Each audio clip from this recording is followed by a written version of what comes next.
सारा हफ्ता मुझे मेरी बीवी बहुत प्यार देती, लेकिन मंगलवार की रात मुझे करीब भी नहीं आने देती और दूसरे कमरे में जाकर सो जाती। एक रात मुझसे बर्दाश्त न हुआ और मैं उस कमरे में चला गया। वहाँ देखा तो बीवी नहीं थी।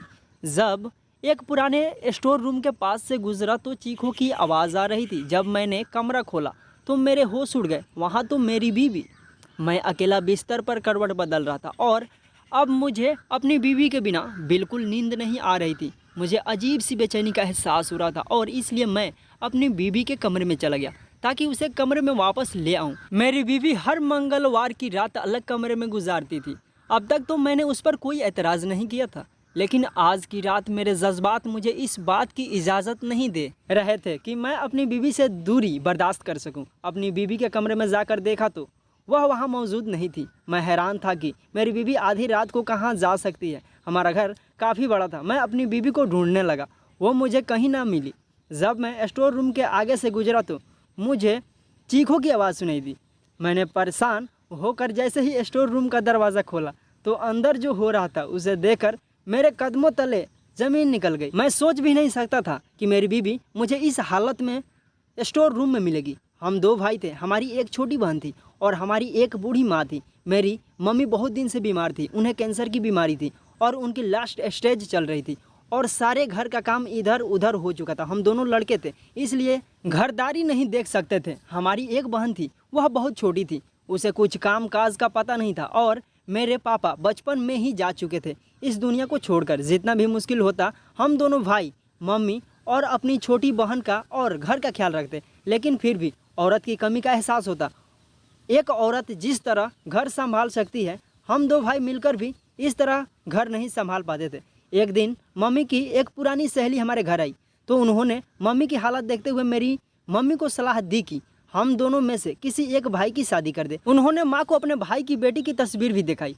वह बहुत ही खूबसूरत थी और वो अपनी भतीजी के लिए कोई लड़का देख रही थी। मम्मी को पहले ही नज़र में वो लड़की बहुत पसंद आ गई। मम्मी की सहेली उस लड़की की बहुत तारीफ कर रही थी कि उनकी भतीजी बीरा घर बहुत अच्छी तरह संभालती है और वो पूरा घर आराम से संभाल लेगी। मम्मी भी घर की तरफ से बहुत ज़्यादा फिक्रमंद थी, इसलिए उन्हें यह बात समझ आ गई कि अब उन्हें कोई बहू ले आनी चाहिए। मम्मी ने मेरे भाई को बीरा की तस्वीर दिखाकर कहा, तुम शादी कर लो, घर को संभालने वाली आ जाएगी कोई।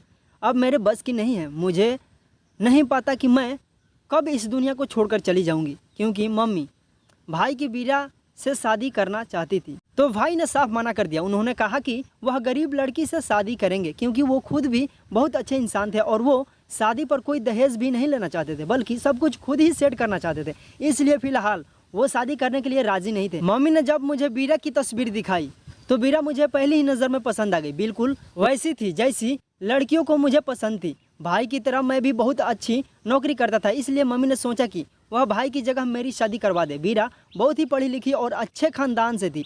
उसके पिता का अपना कारोबार था और वह खुद ही बहुत सुलझी हुई लड़की थी।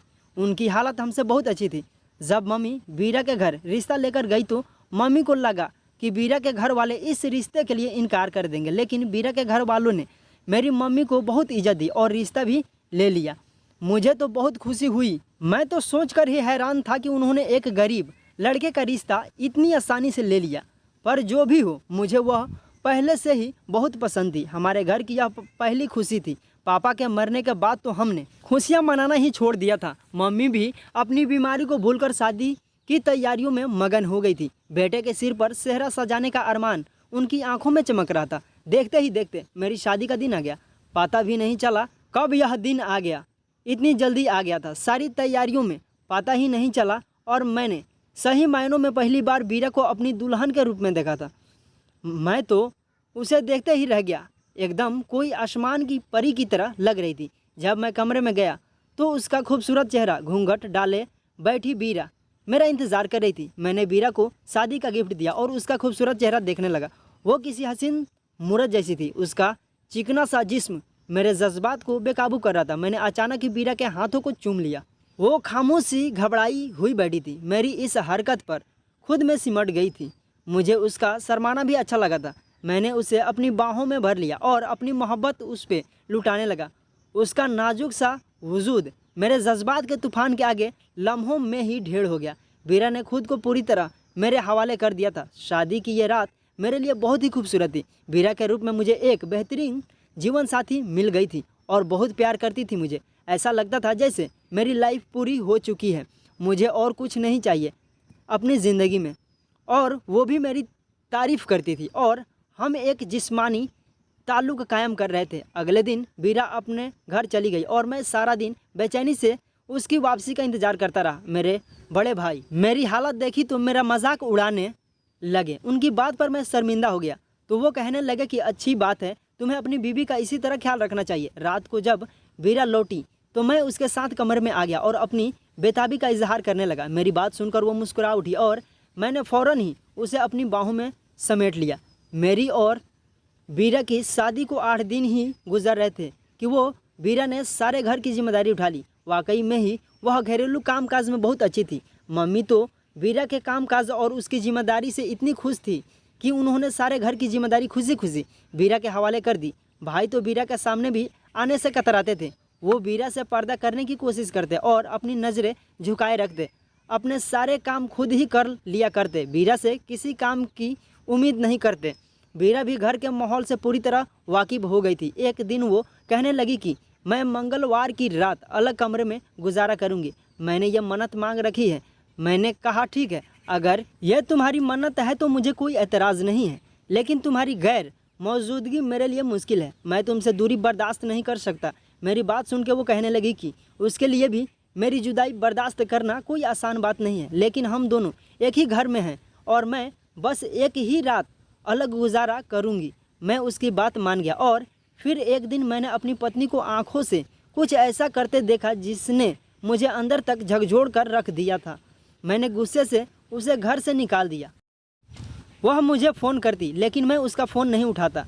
मम्मी बार बार वीरा के बारे में सवाल कर रही थी, ये वीरा कब वापस आएगी। मम्मी को भी वीरा की आदत हो चुकी थी। वीरा इस तरह मम्मी का ख्याल रखती कि मम्मी उसे सगी बेटी की तरह प्यार करने लगी थी। एक शाम मैं दफ्तर से घर लौटा। कुछ देर बाद ही हमें खबर मिली कि मेरे भाई का एक्सीडेंट हो गया है। उस शाम मैं वीरा को तलाक देने के लिए उसके घर जाने वाला था, लेकिन भाई के एक्सीडेंट सुनते ही मैं अस्पताल के लिए दौड़ पड़ा। भाई की हालत बहुत नाजुक थी। उनकी जिस्म की हड्डियाँ टूट गई थी।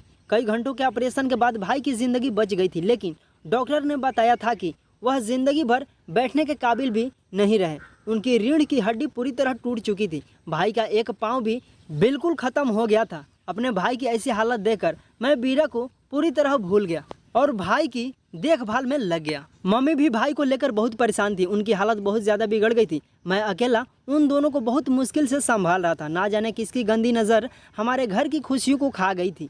जब भाई को 15 दिन के बाद सही मायनों में होश आया और बात करने के लायक हुए तो जो कुछ उन्होंने मुझसे कहा, यह सुनकर मेरी जान निकल गई। भाई रोते हुए कह रहे थे कि वीरा की कोई गलती नहीं थी, उसने सब कुछ सच कहा है। वो वाकई उस लड़के से आखिरी मुलाकात करने गई थी, लेकिन भाई ने जानबूझकर कुछ ऐसे लम्हों की वीडियो बनाई थी कि उन्हें वो उसके खिलाफ इस्तेमाल कर सकते थे। मैं तो अपने भाई की यह बात सुनकर चौंक ही गया। मैंने ऐसा कभी नहीं सोचा था कि मेरे भाई मेरे साथ ऐसा भी कुछ कर सकते हैं, और उनकी वजह से मैंने अपनी बीवी की भी नहीं सुनी। ज़बरदस्ती गलत रिश्ता बनाते रहे और वीरा इसी तरह चीखती चिल्लाती रही।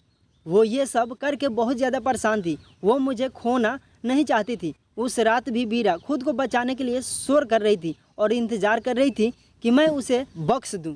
भाई रोते हुए कह रहे थे कि उन्होंने एक बेगुनाह को बर्बाद किया है, इसलिए भगवान ने उन्हें ऐसी सज़ा दी है। मैं भाई की बात सुनकर सदमे में पड़ गया था। वो इतना कैसे गिर सकता था कि मेरी ही बीवी के साथ गलत कर सकता था। भाई कहने लगा कि जब वीरा शादी होकर घर आई तो भाई की नज़र खुद पे खुद उसके बदन से हट नहीं पा रही थी।